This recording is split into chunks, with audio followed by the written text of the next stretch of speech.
Bonsoir à toutes et à tous et bienvenue au rendez-vous de l'information. À la une de l'actualité, hommage national.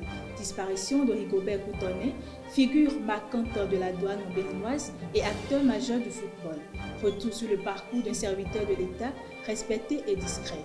À l'international, l'Afrique secouée par de nouvelles tensions politiques et sécuritaires, de la Guinée-Bissau au Mali en passant par la Tunisie. 3 foyers de crise qui interrogent la stabilité du continent. Et puis en sport, les sélections scolaires U15 du Bénin poursuivent leur préparation avant le tournoi UFOA B, tandis que la CAF dévoile les chapeaux des éliminatoires de la CAN en 2027. Plus de détails dans ce trésor.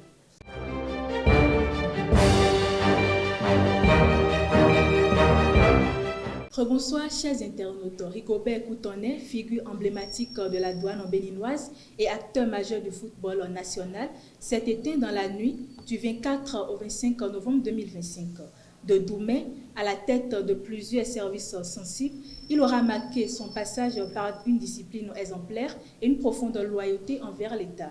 Ancien colonel de douane, ex-secrétaire général de la Fédération béninoise de football, il laisse derrière lui l'image d'un homme respecté, engagé et déterminé, aussi bien dans la lutte contre la fraude que dans la promotion du sport.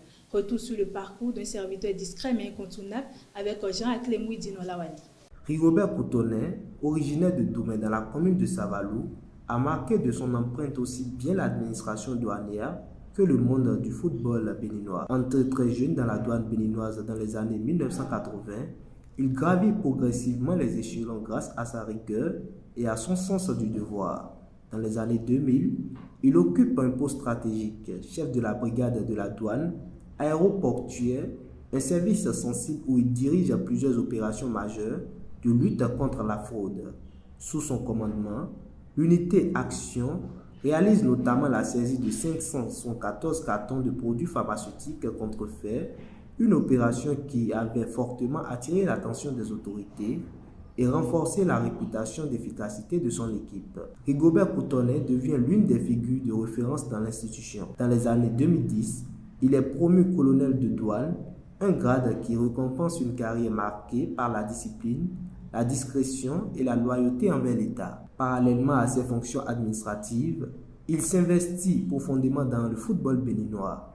Durant la même décennie, il prend la présidence du club Akanké de Tchéti, muté pour devenir Tambou FC de nos jours, où il accompagne l'émergence de jeunes talents. Son engagement l'amène à rejoindre l'administration centrale de la Fédération béninoise de football. Il devient secrétaire général de la fédération, un poste clé qu'il occupe jusqu'en septembre 2018, date à laquelle il transmet ses responsabilités à Claude Baki, nommé secrétaire général par intérim. Son parcours mêle donc 2 univers, celui de la sécurité publique, où il a contribué à protéger le pays contre les trafics, et celui du sport, où il a œuvré pour structurer les clubs et renforcer le fonctionnement des instances dirigeantes.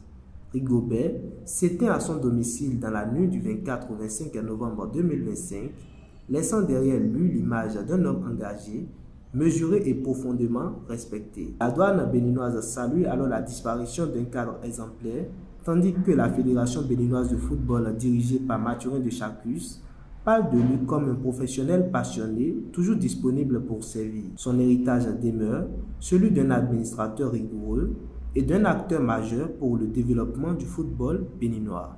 Le président sénégalais Bassirou Diomaye Faye a reçu ce jeudi 27 novembre 2025 la vice-présidente du Bénin et grande chancelière des ordres nationaux, Mariam Chabi Talata. Présidente de la conférence des chanceliers francophones, elle a évoqué avec son hôte les préparatifs de la prochaine session prévue en 2026 en Guinée équatoriale. Les échanges ont porté sur le renforcement de la coopération entre chancelleries francophones, la promotion des valeurs républicaines et la valorisation des distinctions honorifiques. Soso Abel alias Abel Vido de Bravo Yoyo a été arrêté ce jeudi 27 novembre 2025 à Alada. Depuis août, il multipliait sur Facebook et TikTok des publications hostiles au chef de l'État et au Centre d'investigation numérique Sénine, incluant montage visuel et propos diffamatoires. L'enquête du Sénine a permis de le localiser et de procéder à son interpellation. Meunier de profession, il a été placé en garde à vue et sera présenté au procureur spécial de la Criette. Passons à la page internationale. L'actualité africaine reste dominée par de fortes turbulences politiques et sécuritaires. De la Guinée-Bissau au Mali, en passant par la Tunisie, les tensions se multiplient entre coups d'État, opérations militaires meurtrières et pression sur les libertés publiques. Trois situations qui, chacune à leur manière, interrogent l'état de droit et la stabilité dans ces pays. Plus de détails avec Héroïne Papana. Les trois actualités mettent en lumière une même réalité, la spirale de violence qui continue de frapper certaines régions du continent malgré les efforts diplomatiques et judiciaires. En RDC, les derniers chiffres du Bureau conjoint des Nations Unies dessinent un tableau préoccupant. Hausse des violations des droits humains, multiplication des victimes et montée en puissance de groupes armés, anciens comme nouveaux.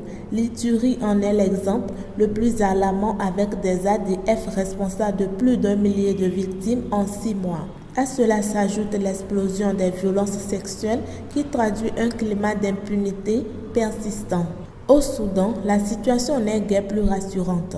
À El Fasher, les analyses satellites pointent des pratiques systématiques de dissimulation de crimes, notamment par l'incinération de corps.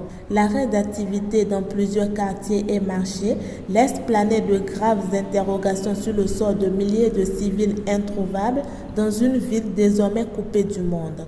Ces éléments renforcent les soupçons de massacres massifs passés sous silence. Face à ces crises, la justice internationale tente d'apporter une réponse, comme en témoigne la phase finale du procès de Mahama Saïd Abdelkani à la CPI. Les réquisitions du procureur et les attentes des victimes rappellent que les crimes commis au cœur des conflits ne disparaissent pas avec le temps. Le verdict attendu doit envoyer un signal clair. La violence politique a des limites et ses auteurs doivent rendre des comptes. Ces trois réalités, bien que situées dans des contextes différents, convergent vers un même constat. Les populations civiles restent les premiers exposés, tandis que la communauté internationale oscille entre dénonciation, documentation et tentative de justice. Une combinaison nécessaire, mais encore insuffisante pour enrayer véritablement les cycles de violence.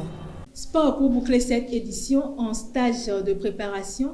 Depuis plusieurs jours, les sélections scolaires U15 du Bénin poursuivent leur montée en puissance.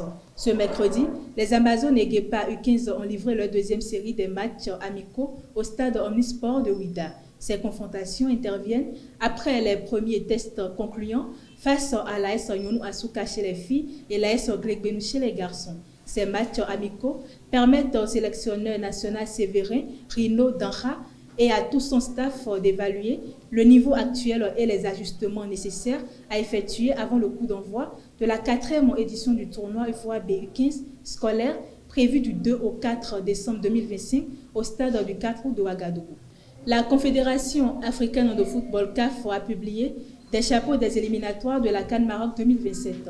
Le Bénin est logé dans le chapeau 2 avec les pays comme le Ghana, le Gabon, la Guinée, l'Ouganda, la Zambie, l'Angola, la Guinée équatoriale, le Mozambique, la Tanzanie, le Madagascar, les Comores et le Niger. Le tirage au sort aura lieu le 19 décembre prochain au Maroc. Seuls les premiers de chaque poule et les 3 meilleurs deuxièmes, les mieux classés, seront directement qualifiés. Enfin, le Portugal est champion du monde U17. Les Portugais s'imposent 1-0 face à l'Autriche. Alizio Cabral, l'unique buteur, offre au Portugal sa première Coupe du monde U17. L'Autriche termine donc deuxième de la compétition et l'Italie complète le podium de la 3e place. Mesdames et messieurs, c'est tout pour ce 13h. Merci de m'avoir suivi. Bon appétit chez vous et à très bientôt.